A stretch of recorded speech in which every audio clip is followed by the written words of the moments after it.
d'agriculteurs ont un statut. Enfin, c'est récent.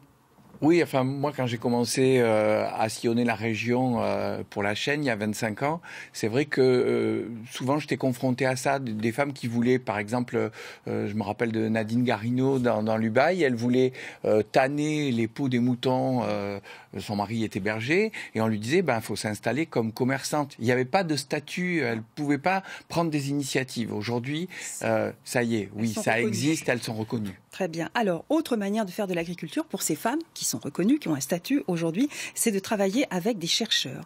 Alors, on va voir un reportage que vous avez réalisé.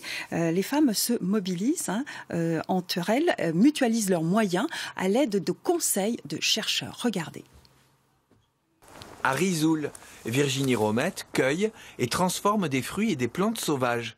Elle participe également à un groupe de réflexion de femmes sur l'agroécologie. À l'Auberge du Roi, à Aiglier, dans les Hautes-Alpes, dans le cadre d'un travail en commun, paysans et chercheurs. C'est grâce à un financement de la Fondation de France que cette action paysans-chercheurs a pu être mise en place entre l'ADEAR et Karine Pionetti, chercheuse indépendante installée à Valouise. L'agroécologie, c'est pas simplement un ensemble de pratiques, pour moi en tout cas, et de techniques, de mettre des engrais verts, de favoriser les interactions plantes-sol, mais c'est aussi une manière de penser l'agriculture de manière durable. Moi j'ai travaillé beaucoup sur la place des femmes dans l'agriculture au niveau international. Et c'est vrai que je voyais difficilement un travail sur l'agroécologie sans donner la parole aux femmes, de voir un petit peu comment les femmes agricultrices se positionnent par rapport aux questions d'agroécologie. Et donc on a proposé une dynamique femme dans le nord du département, que je co-anime avec une éleveuse. Et puis ça a bien donné.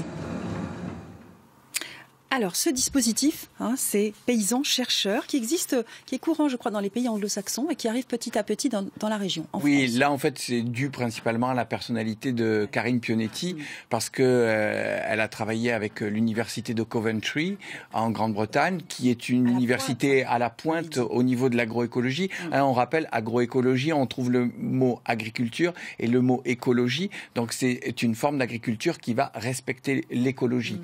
Et comme l'a expliqué Karine, c'est pas simplement des techniques. On en a déjà parlé par rapport à l'agriculture biologique. On dit souvent, en agriculture biologique, on dit c'est simplement, oui, c'est des techniques, on n'emploie pas de pesticides et pas d'engrais. Là, ça va au-delà. Si vous êtes éleveur, par exemple, vous n'allez pas simplement acheter du grain bio, mais qui vient de l'autre côté de la planète. Vous allez essayer de le produire, sur place. Voilà, et d'être autonome. C'est un système global.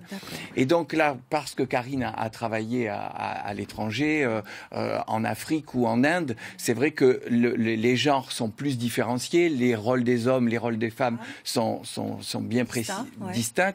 Et elle s'est dit, mais finalement chez nous, même si c'est un peu plus mélangé, pourquoi ne pas donner spécifiquement la parole aux femmes, et il va en sortir des choses spécifiques. Pour s'organiser, Oui, parce que très souvent, en fait, dans les exploitations agricoles, ce sont les femmes qui font la comptabilité. C'est vrai. C'est vrai. Et donc là, l'année dernière, elles ont travaillé là-dessus et elles ont eu une formation à la comptabilité sur des logiciels libres.